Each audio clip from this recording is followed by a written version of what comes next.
पटना के महात्मा गांधी सेतु के पाया संख्या 40 के पास उस वक्त अफरा तफरी का माहौल हो गया जब यात्रियों से भरी एक चलती बस में अचानक से आग लग गई और बस देखते ही देखते धू-धू कर जल उठी। हालांकि बस में आग लगते ही बस में सवार सभी यात्री बस से निकलकर भागने में सफल हो गए। बस सवार सभी यात्री पूरी तरह सुरक्षित हैं। घटना की जानकारी पुलिस और फायर ब्रिगेड को दिए जाने के बाद पुलिस और फायर ब्रिगेड की टीम ने मौके पर पहुंचकर काफी मशक्कत के बाद आग पर काबू पा लिया। हालांकि तब तक बस पूरी तरह जलकर खाक हो गई थी। अगलगी का कारण अब तक स्पष्ट नहीं हो सका है। आशंका ये जताई जा रही है कि शॉर्ट सर्किट के कारण ही बस के इंजन में आग लग गई होगी। देखते ही देखते पूरी बस धू-धू कर जल गई। बताया जा रहा है कि यात्रियों से भरी बस मुजफ्फरपुर से पटना की ओर आ रही थी और इसी दौरान महात्मा गांधी सेतु पर बस में आग लग गई। आग लग जाने से थोड़ी देर के लिए सेतु पर अफरा तफरी का माहौल हो गया और वाहनों का परिचालन थोड़ी देर के लिए रुक गया। बाद में बस में लगी आग को काबू पाने के बाद सेतु पर परिचालन को सामान्य कराया गया।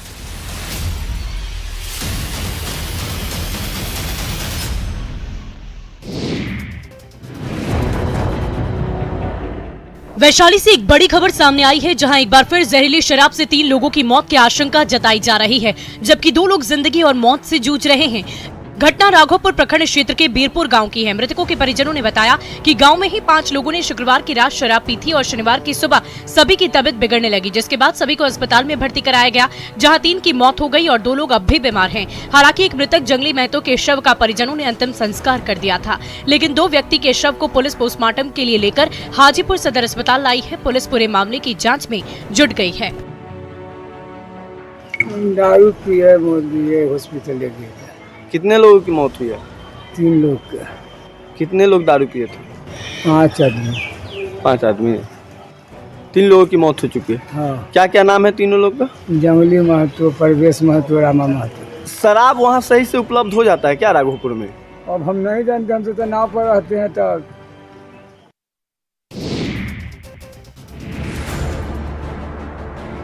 मुंगेर में लगातार पानी का जलस्तर बढ़ते जा रहा है। गंगा का जलस्तर 38.46 मीटर तक पहुंच गया है, जिसके कारण निचले इलाके और दियारा क्षेत्र के ग्रामीण इलाकों में बाढ़ की स्थिति बनी हुई है। घर, खेत और खलिहान सब पानी में डूबा नजर आ रहा है। बाढ़ के कारण ग्रामीण सुरक्षित और ऊंचे स्थानों पर पलायन करने लगे हैं। सदर प्रखंड के कई पंचायतों में गंगा किनारे के इलाकों में कटाव हो रहा है। 4 प्रखंड धरहरा, जमालपुर, सदर और बरियारपुर बाढ़ प्रभावित रहता है। 4 प्रखंडों की कुल 28 पंचायतों में बाढ़ का कहर दिख रहा है। दियारा इलाके के कई गांवों में कटाव भी शुरू हो गया है। वर्ष 2021 में गंगा ने खूब तबाही मचाई थी। जलस्तर में वृद्धि होने के साथ ही कुतलुपुर पंचायत के बहादुर नगर वार्ड संख्या 17-18 के बाद अब वार्ड संख्या 3 में कटाव विकराल रूप ले चुका है, जहां तेजी से कटाव आरंभ हो गया है। इधर जिला प्रशासन ने भी बाढ़ से निपटने के लिए पहले से कमर कस अपनी पूरी तैयारी कर रखी है।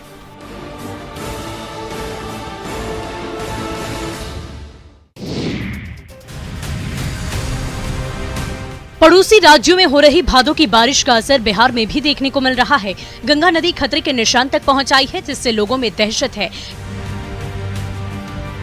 गंगा के जलस्तर में वृद्धि के बाद छपरा में भी गंगा अब लोगों को डराने लगी है।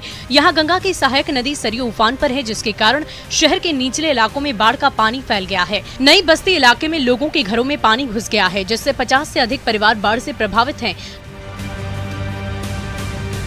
दूसरी तरफ राजधानी पटना में भी गंगा अब डराने लगी है। गंगा का जलस्तर लगातार बढ़ता ही जा रहा है। गांधी घाट समेत कई घाटों पर गंगा की धारा खतरे के निशान के पार बह रही है। ऐसे में एक बार फिर ये मौसम विभाग ने पूर्वानुमान में जताया था कि बिहार के 10 जिलों में झमाझम बारिश होगी, जिससे जलस्तर के बढ़ने की आशंका जाहिर की जा रही है। वहीं पटनावासी गंगा के बढ़ते जलस्तर को लेकर चिंता में हैं। गंगा खतरे के निशान से कुछ ही सेंटीमीटर दूर रह गई है।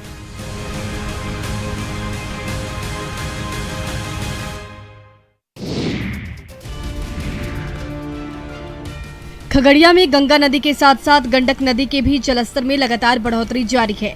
जिस तरह से नदी का जलस्तर बढ़ते जा रहा है, उससे बाढ़ग्रस्त इलाके के लोगों की परेशानी भी बढ़ते जा रही है।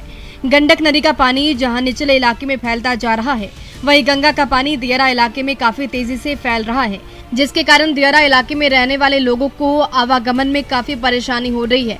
सदर प्रखंड के मथार दियारा के लोगों का कहना है कि यदि इसी तरह से गंगा का जलस्तर तेजी से बढ़ते चला गया तो एक बार फिर नाव के सहारे आवागमन करना पड़ेगा। गंगा नदी के जलस्तर बढ़ने से सदर प्रखंड के साथ साथ गोगरी, मानसी और परवता प्रखंड बाढ़ से सबसे ज्यादा प्रभावित होता है। ऐसे में खगड़िया जिला प्रशासन भी बाढ़ की तैयारी को लेकर पूरी तरह से तैयार दिख रहा है। दरअसल गंगा के जलस्तर में लगातार बढ़ोतरी की वजह से किसानों और मवेशी पालकों में बेचैनी बढ़ गई है। किसान आर्थिक नुकसान को लेकर चिंतित होने लगे हैं।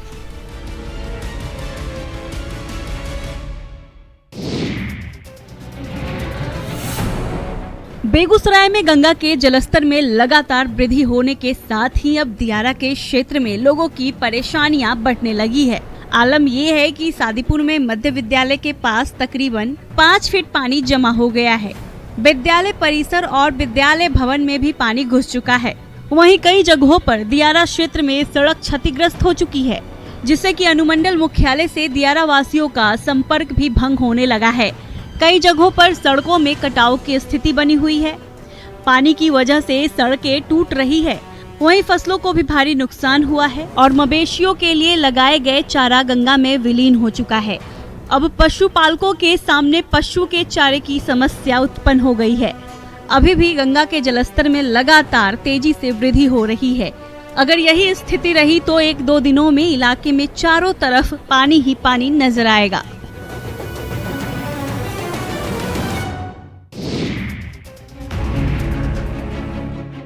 पूर्णिया की स्वास्थ्य व्यवस्था की बदहाली की तस्वीर सामने आई है, जहां स्वास्थ्य केंद्र अब तबेला बन चुका है। दरअसल 22 प्रखंड के असजा मवैया में 7 साल पहले MSDP योजना से करोड़ों की लागत से स्वास्थ्य केंद्र बनाया गया था। निर्माण के 7 साल बाद भी आज तक स्वास्थ्य केंद्र का उद्घाटन नहीं हुआ है। न यहाँ पर डॉक्टर आते हैं, न ही नर्स। लिहाजा स्वास्थ्य केंद्र तबेला में तब्दील हो गया है। यहाँ आसपास के लोग अपना सामान रखने लगे हैं। स्वास्थ्य केंद्र की खिड़कियां, दीवारें, फर्श टूटकर जर्जर हो गए हैं। स्थानीय लोगों का साफ तौर पर कहना है कि अस्पताल चालू नहीं होने की वजह से यहाँ असामाजिक तत्वों का जमावड़ा लगा रहता है। लोग अस्पताल को चालू करने की मांग कर रहे हैं ताकि लोगों को सुविधा मिल सके। लोगों का कहना है कि सरकार स्वास्थ्य विभाग को अच्छा बनाने का दावा करती है, लेकिन हालात कुछ और ही हैं। स्थानीय लोग इलाज के लिए अब शहर जाने को मजबूर हैं।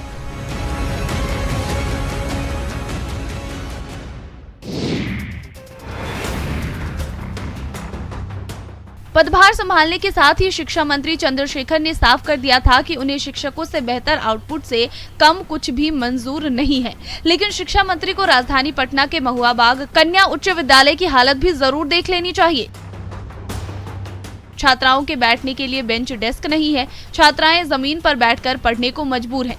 कहने को तो पटना के इस सरकारी स्कूल में 2 चापाकल हैं, किसी में हैंडल नहीं है तो कोई हाफ रहा है।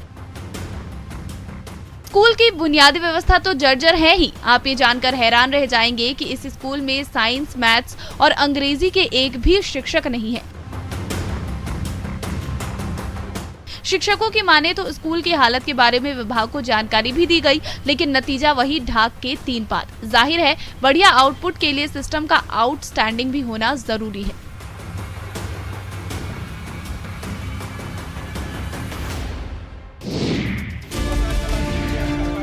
आपने देवी देवताओं की पूजा करते तो देखा होगा, पर क्या कभी आपने किसी को नल की पूजा करते देखा? जी हाँ, कटिहार में नल की पूजा की गई और विरोध जताया गया। दरअसल हर घर नल जल योजना को जमीनी रूप से सफल बनाने के लिए अब आरजेडी के नेता और कार्यकर्ता जी जान से जुट गए हैं। इसके लिए वो लोग अनोखा तरीका अपनाते हुए सबसे खराब हालात वाले वार्ड में जाकर संबंधित अधिकारियों को इसके बारे में जानकारी दे रहे हैं। वहीं 2.5 साल पहले से लगे हुए नल में अब तक पानी नहीं आने पर आरती थाल सजाकर उसकी पूजा की जा रही है और अपना विरोध जताते हुए शुद्ध पानी के लिए गुहार लगा रहे हैं। वहीं आरजेडी के प्रदेश महासचिव समरेंद्र कुणाल का कहना है कि पहले की जेडीयू भाजपा सरकार में पीएचडी मंत्रालय भाजपा के पास था और कटिहार शहर से ही पूर्व डिप्टी सीएम नगर विकास मंत्री भी रहे हैं। लेकिन इसके बावजूद लोगों को मूलभूत समस्याओं के साथ साथ खासकर मुख्यमंत्री के ड्रीम प्रोजेक्ट हर घर नल जल योजना पर ध्यान नहीं दिया गया। नल सूखे पड़े हैं, जिसकी वजह से लोग परेशान हैं।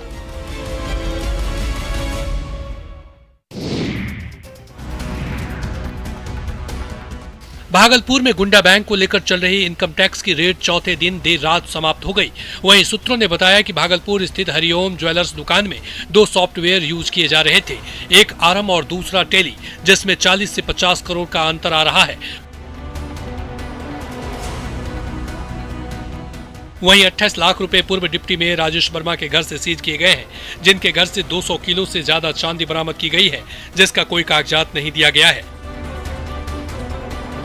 वहीं कंप्यूटर के CPU को भी टीम अपने साथ ले गई है। पूर्व डिप्टी मेयर को टीम की ओर से 5 से 6 दिन के अंदर इसकी जमीन कहां है बताने का निर्देश दिया है। अगर ये सही से नहीं बता पाते हैं और इनकम टैक्स की टीम को बाद में पता चलता है तो ऐसी बेनामी संपत्ति को इनकम टैक्स सीज कर लेगी। सूत्रों ने बताया कि कोलकाता, पूर्णिया और देवघर के प्रतिष्ठानों में भी हिसाब में काफी अंतर मिला है।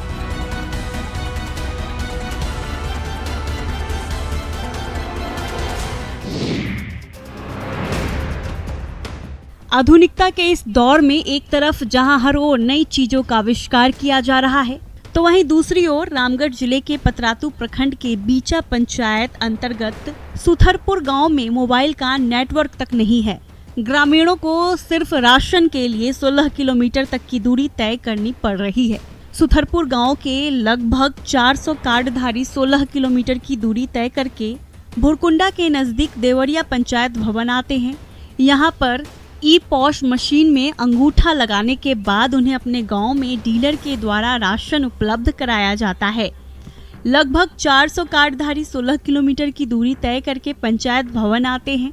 लोगों का कहना है कि गांव से देवरिया तक उन्हें लगभग 30 से 32 किलोमीटर राशन के लिए चलकर जाना पड़ता है, जिससे उन्हें काफी परेशानी होती है।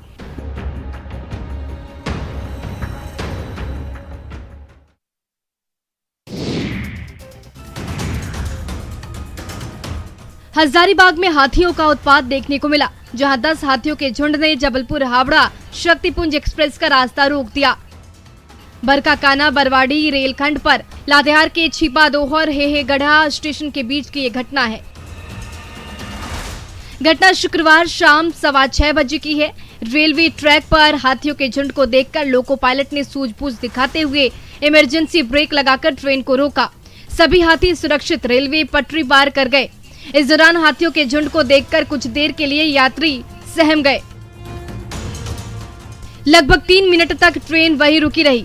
हाथियों के झुंड के सुरक्षित रेल पटरी पार करने के बाद ट्रेन बरकाकाना की ओर रवाना हुई और तभी कई यात्रियों ने मोबाइल से हाथियों के झुंड का वीडियो बनाना शुरू कर दिया। ट्रेन चालक और उपचालक की सूझबूझ से एक बड़ा हादसा होते होते टल गया।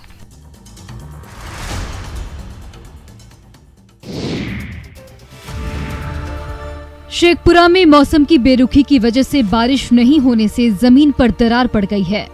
जिला सुखाड़ की ओर बढ़ रहा है। पानी का जलस्तर नीचे जा रहा है। प्रकृति की रुसवाई से खेत बंजर जैसा दिख रहा है। इस प्रकृति की बेरुखी से लड़ने की शुरुआत डीएम सावन कुमार ने की है। डीएम ने एक नई योजना की आधारशिला रखी है, जिसका नाम दिया गया है मुख्यमंत्री ग्राम पंचायत वन अभियान, जिसके तहत सभी गाँव में वन वाटिका का निर्माण किया जाएगा। एक गांव में कम से कम 1 एकड़ जमीन में पौधा लगाया जाएगा। पौधारोपण स्थल को वन वाटिका के नाम से जाना जाएगा। इस वाटिका में सभी तरह के वृक्ष लगाए जा रहे हैं। ग्रामीण वाटिका में इलाके में हरियाली नजर आएगी। डीएम ने कहा कि इसे पार्क की तरह विकसित किया जाएगा। उन्होंने कहा कि जलवायु परिवर्तन के लिए एकमात्र विकल्प वृक्षारोपण ही है, जिसे सभी लोगों को समझना होगा और एक एक वृक्ष लगाकर उसे सुरक्षित भी रखना होगा।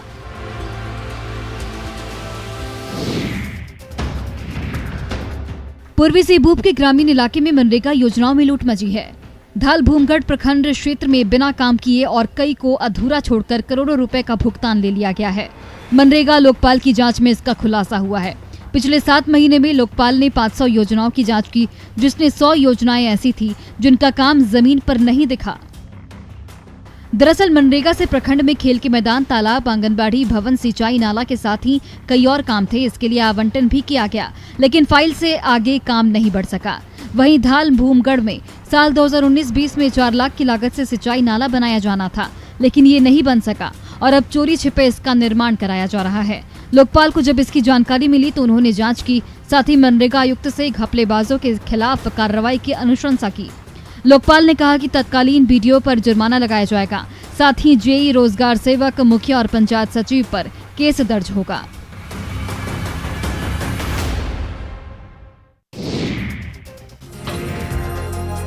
मुजफ्फरपुर का एक ऐसा पंचायत जहां प्लास्टिक प्रबंधन को लेकर अनोखा काम किया जा रहा है। यहां महिलाएं वेस्टेज से पैसा कमा रही हैं। हम बात कर रहे हैं सकरा प्रखंड के सकरा वाजिद पंचायत की, जहां वेस्टेज प्लास्टिक के लिए एक प्लांट लगाया गया है। पंचायत भर के वेस्टेज प्लास्टिक को यहाँ लाया जाता है और इसे अलग अलग रूप दिया जाता है। पंचायत में प्लास्टिक से कई सजावटी आइटम तैयार किया जा रहा है। पंचायत की महिलाओं को इस क्षेत्र में आगे बढ़ने के लिए प्रेरित किया जा रहा है और उन्हें ट्रेनिंग दी जा रही है ताकि वो इससे जुड़कर स्वरोजगार कर सके। महिलाएं प्लास्टिक से हर तरह के गुलदस्ते, डोरमेट के साथ कई ऐसी चीजें बना रही हैं जिसका मार्केट में डिमांड काफी ज्यादा हो। इसको लेकर सकरा वाजिद पंचायत के युवा मुखिया अजय कुमार का कहना है कि इस पहल से प्लास्टिक का सदुपयोग हो रहा है और महिलाएं आत्मनिर्भर भी बन रही हैं।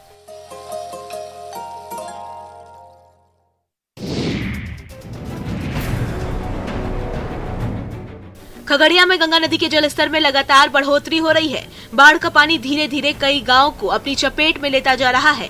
इससे सबसे ज्यादा परेशानी पशुपालकों को होने लगी है। पशुपालक अपने पशुओं को लेकर दियारा इलाके से पलायन करने को मजबूर है। पशुपालक किसी तरह से हरा चारा सूखी जगह पर जमा कर रहे हैं जिससे बाढ़ के समय पशुओं को भूखा न रहना पड़े। इसी परेशानी को सदर प्रखंड के मथार दियारा के पशुपालक भी झेल रहे हैं। तस्वीरों में आप देख सकते हैं पशुपालक धीरे धीरे ऊंचे स्थान के लिए पलायन करते हुए नजर आ रहे हैं। इस समय हरे चारे का जुगाड़ भी बड़ी मुश्किल से हो पा रहा है।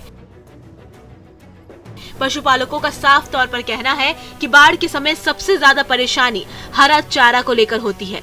ऐसे में बाढ़ आने से पहले ही हरे चारे की व्यवस्था कर लेते हैं जिससे मवेशी भूखे ना मरे।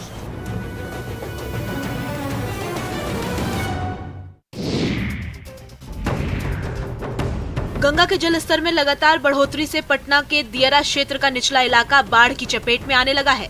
बाढ़ नियंत्रण कक्ष ने शनिवार को जो आंकड़ा दिया उसके मुताबिक सुबह को देवना नाला पर गंगा का जलस्तर 165.8 फुट रिकॉर्ड किया गया, जबकि खतरे का निशान 167 फुट है। यानी गंगा का जलस्तर खतरे के निशान से महज 2.25 फुट नीचे ही है। तबाही के बेहद करीब गंगा से सटे इलाकों में रहने वाले लोगों की आंखों से नींद गायब हो गई है। लोगों ने बताया कि सोन सोता के जरिए शंकरपुर, कासमचक, हेतनपुर, पुरानी पानापुर और नवदियरी के निचले इलाकों और तटवर्ती क्षेत्र में पानी फैलना शुरू हो गया है। उन्हें अब ये चिंता खाई जा रही है कि गंगा का बढ़ता जलस्तर कहीं उनके आशियानों पर भी कहर न ढा दे। वहीं कार्यपालक अभियंता मोहम्मद नासिर ने बताया कि बालू भरे बोरे से नाले को बंद किया जा रहा है। इसके साथ ही दीघा गेट समेत बड़े सुलिंग गेट को भी बंद कर दिया गया है और शहर का पानी निकालने के लिए पंप से काम भी लिया जा रहा है ताकि बाढ़ से निपटा जा सके।